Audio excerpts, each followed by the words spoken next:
All right, folks, another edition of Locked On Lions right here on the Locked On Podcast Network. But it is time to debunk a myth that is out there about the quarterback position in this town. Let's do it. You are Locked On Lions, your daily Detroit Lions podcast. Part of the Locked On Podcast Network, your team every day.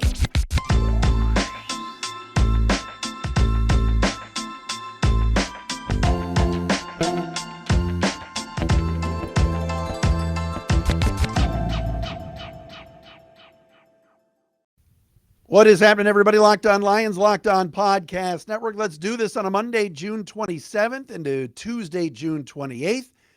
Matt Dery with you. Thank you for listening, watching, making us your first listen each and every day here on Locked On Lions. On the show today, I got to talk about Jared Goff. I just saw something on the Seahawks Wire, SeahawksWire.com, that I think is ludicrous, and it might be time to just put an end to some of the talk about a change coming up under center in this town. We'll do that coming up on the show as well.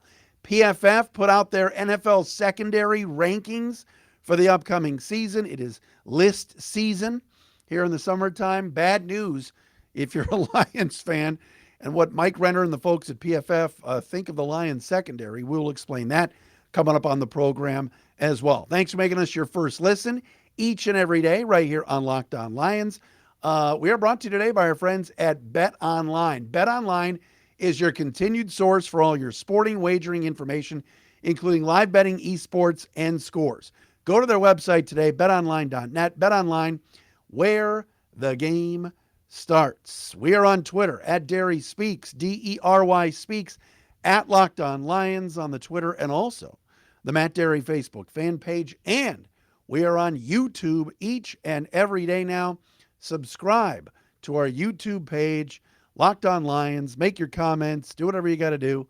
But we appreciate you watching, listening, and all of that right here on Locked On Lions. All right, it is time to make a proclamation. It's time to have a little bit of fun on this very program. Your first listen every day. The Detroit Lions are going into this season with some expectations. There are actually some people that think this Lions team can win some football games. A year ago, it was, good luck with this roster, a rookie coach, a rookie GM, brutal schedule, murderer's row. This team blows, and they'll probably win 4 or 5 games. Guess what? They won 3. All right, they tied 1, but they lost 13. Here in 2022, there are some expectations put out that this team should double their win total, and there are some that feel that your Honolulu Blue and Silver Gladiators, the fellas that reside at 222 Rodwood Drive, will maybe sneak in as a wild card in a weak NFC. I'm not going to go that far. With that being said, there's some excitement, there's some buzz, there's some expectation. Year 2, players are back. Guys want to play for Dan Campbell. They're going to be on Hard Knocks. They drafted well. They signed some free agents that they like. DJ Chark, Amon-Ra St. Brown, Jamison Williams. They got the makings of a wide receiver room. All of these things. All right? But there is a notion and a myth that this is going to be the last season under center for their starting quarterback, Jared Goff. And I'm here to tell you right now, I don't think that's happening. I don't think Jared Goff's going anywhere. I know after this season, they can cut him, release him, and only have a $10 million dead cap hit. And oh my gosh, his contract looks so much better next year than it does now, where the cap hit is over $30 million. I've never been one to be great at talking about the salary cap or cap hits. Leave that to some of my brethren in the Detroit media that do a much better job of it, like Eric Schlitt at the Pride of Detroit. All right. And no, I don't work for Pride of Detroit. Some of you on Twitter are like, you mention Pride of Detroit every day. I like them. I think they do a good job. With that being said, I think Jared Goff is going to be the quarterback here for a while. What is a while? I don't know, but it's going to be more than this year. So fast forward. Why am I fired up over this topic? I read this today at the SeahawksWire.com. SeahawksWire.com. There's LionsWire.com with our buddy Jeff Risdon. And then there's Seahawks Wire. A guy by the name of Tim Weaver wrote an article compiling a list of possible quarterbacks that the Seattle Seahawks could go after either now, during the season, or in the offseason. Remember, we've had this discussion before about Seattle. They could be a landing spot for Baker Mayfield. Their current quarterback crop in Seattle is none other than Drew Lock, Geno Smith, and Jacob Eason. Jacob Eason was so bad as a third stringer with the Colts, they let him walk. Geno Smith is terrible, okay? And Drew Lock, don't give me this, well, the Broncos didn't give him a chance. Please. Drew Lock was 3 years in Denver. If he could play, he'd still be there. All right? They traded him to Seattle in order to get Russell. You go to Seattle, he doesn't have a last name. It's like Cher, Madonna, Russell.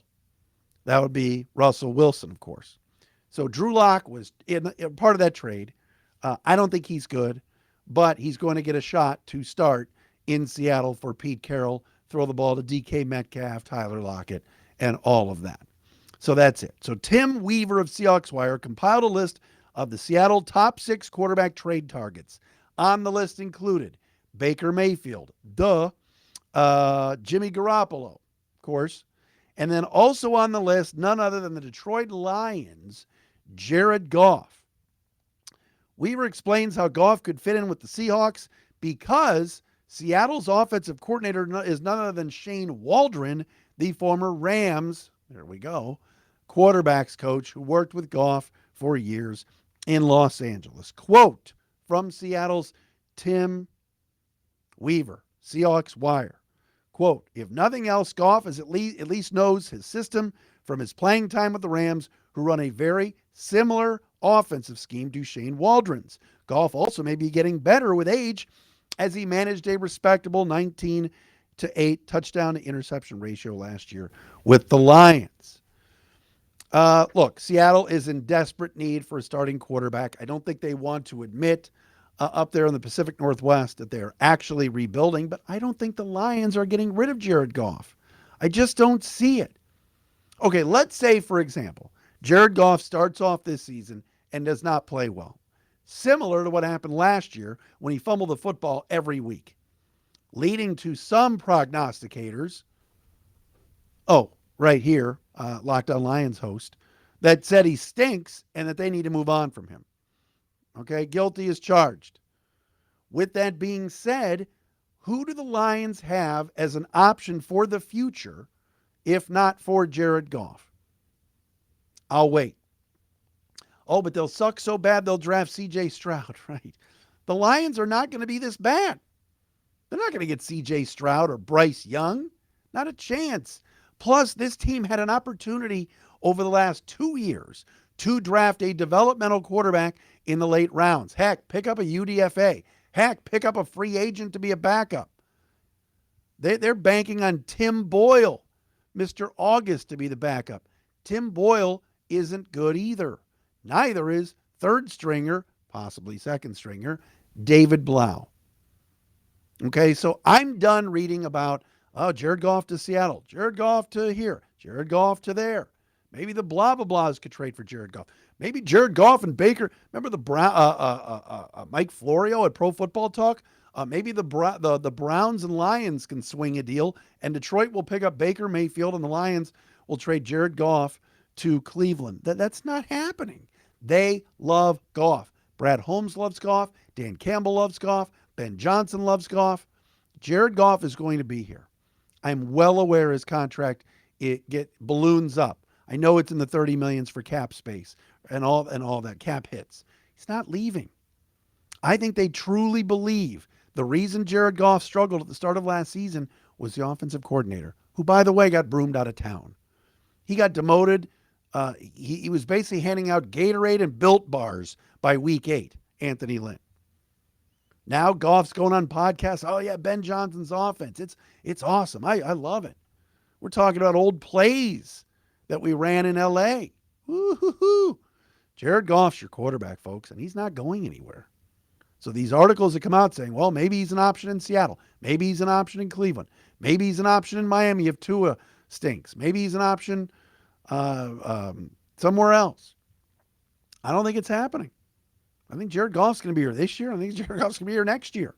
And let's just say Jamison Williams isn't ready until November 1st. And knock on wood, something happens to another one of the Lions' weapons. Hawkinson gets hurt, which has happened. Swift gets hurt, which has happened. Then they're going to say, well, wait a minute, Jared didn't have enough of weapons. We need to keep adding. I don't think he's going anywhere. What about this secondary? What does Pro Football Focus think of the Lions secondary? We will tell you that coming up next. First, betonline.net is your number one source for all your betting needs and sports info. Find all the latest sports developments, league reviews, and news, including this year's NHL playoffs. Well, the NHL playoffs is now over. But get all the recap of the Stanley Cup Finals as the Colorado Avalanche won it last night. And, of course, Major League Baseball. Get all of it at BetOnline. They are your continued source for all your sporting wagering information, including live betting, esports, and scores. And betonline.net remains the best spot for all your sports scores, podcasts, and news this season. It really is a great site. We appreciate them being a fine subscriber of Locked On. BetOnline.net, the fastest and easiest way to check in on all your favorite sports and events, including MMA, boxing, and golf. I was doing a radio show in Cleveland the other day on The Fan with Dustin Fox. Dustin was on the BetOnline website looking at trends and stats as we were talking about the Guardians games with the Red Sox. BetOnline, it is where the game starts. All right, so you know I'm a slappy. I am a card-carrying member of the fan club at Pro Football Focus, PFF. Love the folks there. I think they do a fantastic job, and I like the advanced analytic work that they do and the rankings every week, etc. After games where they rank the players and everything else and their performance in games. Well, it is off-season time. It is list season, and now Pro Football Focus has put out this morning, courtesy of Mike Renner, secondary rankings heading into the 2022 season. Where do tier one secondaries, where do offenses even attack? Baltimore, number 1. Tampa Bay, number 2. Cleveland, number 3. Green Bay, number 4. Miami at 5. Buffalo at 6. New Orleans at 7. Chargers at 8. Tier 2, minor question marks. Rams at 9. Bengals at 10. Titans at 11. Broncos at 12. Philadelphia comes in at 13. At number 14, Kansas City. Tier 3, ascending units. Yes, many of you have all talked about having an ascending unit. 15, Carolina. 16, San Francisco. The Jets at 17, Minnesota at 18, 19 with Jacksonville. I need to take a breath here. I'm racing. Giants at 20, Dallas at 21. Tier 4. Hold on. I lost it. I'm getting it back. Atlanta at 22. Indianapolis at 23. Again, serious flaws. I like the Colts secondary, actually, with Kenny Moore and Julian Blackmon. But, of course, they lost the former kid from Michigan State who left to work for Jesus. Why his name is escaping me, I forgot. Washington at 24, the Commanders. And then at number 25, 8th lowest ranking, the Detroit Lions. Mike Renner mentions Jeff Okudah, Amani Oruwariye, Mike Hughes, Deshaun Elliott, and Tracy Walker. 25, 8th lowest ranking in the NFL. Mike writes, quote, a good deal of this ranking hinges on Jeff Okudah looking more like the player who ranked 4th on PFF's draft board back in 2020 and less like the one who's allowed a career 121.8 passer rating into his coverage. The good news is that he's still young, having turned 23 earlier this year. He did not mention Will Harris, nor did he mention Ife Melifonwu, or Jerry Jacobs for that matter. Also on this list, below the Lions, New England at 26, Arizona at 27, Pittsburgh at 28, Raiders at 29, and then Tier 5, too much uncertainty, Seattle at 30, Bears second last, and Houston at number 32. 25 is not good, okay? But as I've looked at this list and prepped for the show, I'm here to tell you that I think that's a little bit unfair. And what Mike basically is saying is it's low at 25 because of Jeffrey Okudah. But the problem is If you think Jeff Okudah is going to come back and just be a serviceable starter, yes, that's not, N-O-T, not what we, Lions fans, bought into and were sold years ago when the then maestro Bob Quinn drafted Okudah at number 3. It's been an unmitigated disaster for the first couple of years. Struggle bus rookie year. Last year, of course, tore his ACL in week 1 and didn't even play.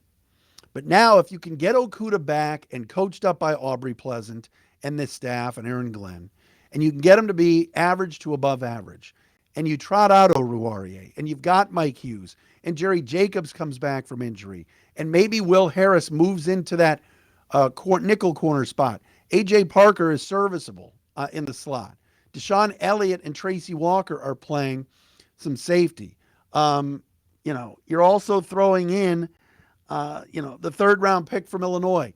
And all of these types of things, the Lions seem to have more depth, and I don't think they're as bad as 25. In fact, I know that. So, does this team have some flaws in the secondary? Yes. Are they serious flaws, and should they be in the 4th tier? I'm not ready to go that far. I don't think they're that bad. He has Dallas, as the last team in tier 3. And I know Trayvon Diggs had a lot of interceptions last year. But, the Diggs, Kelvin Joseph, Jordan Lewis, J-Ron Kearse, Malik Hooker secondary is not good. Kirby Joseph, by the way, is the Lions' 3rd-round pick. Sorry about that. How could you put the Cowboys secondary ahead of the Lions? I know Dallas has help for those kids in the secondary because they've got Micah Parsons and others rushing the quarterback, and the Lions' pass rush over the last few years has not been very good. We know that. It's a known fact that other teams' quarterbacks have had way too much success against the Lions, and that's why Detroit went out and got Aiden Hutchinson and Josh Pascal, and hopefully getting a healthy Romeo Okwara back, and why they re-signed Charles Harris. But telling me that Dallas' secondary is ahead of Detroit's, Trayvon Diggs, good player, probably the best player in all of the secondaries, but I think we're going to see a better Tracy Walker. I think we saw it in the second half last year. I like the Deshaun Elliott pickup. They have some depth. Oruwariye is pretty darn good. Don't tell me Malik Hooker and J-Ron Kearse are any good. We saw J-Ron Kearse here in Detroit. He's not good. If he were any good, the Lions would have kept him. So I don't think the Lions have serious flaws. I would put them more in that tier 3 of ascending units. I think Okudah is going to be better. I think he's working his ass off. I think he's going to be coached up. Teams around the league love Aubrey Pleasant. And I think after this season, he will get major consideration as a defensive coordinator somewhere. So I think 25 is a bit unfair. I believe that. I think they're better than Washington secondary. Kendall Fuller's a pretty darn good player. The Colts, again, their corners are real shaky and have been shaky over the last few years. Falcons, A.J. Terrell, Casey Hayward, I think the Falcons secondary is better than the Lions. But 25th, 8th worst, I think that's a little bit difficult. And again, they say that the ranking hinges on Okudah. Yeah, when you drafted him number 3 overall for a reason, he has to perform and hopefully gets healthy. But I think that the front office and Brad Holmes have done a pretty good job. And I think a guy like Kirby Joseph is going to be better than what they've had on the back end. And same goes for Deshaun Elliott. Remember, this is a secondary last year that had to play C.J. Moore a lot, Brady Breeze. Those guys aren't going to play. They're special teamers only. Will Harris is not a good safety. They're moving him to corner, it sounds like. That seems to be the right move for me. All right, one more quick note, and we'll do that coming up next right here on Locked On Lions on a Monday edition right here on the Locked On Podcast Network.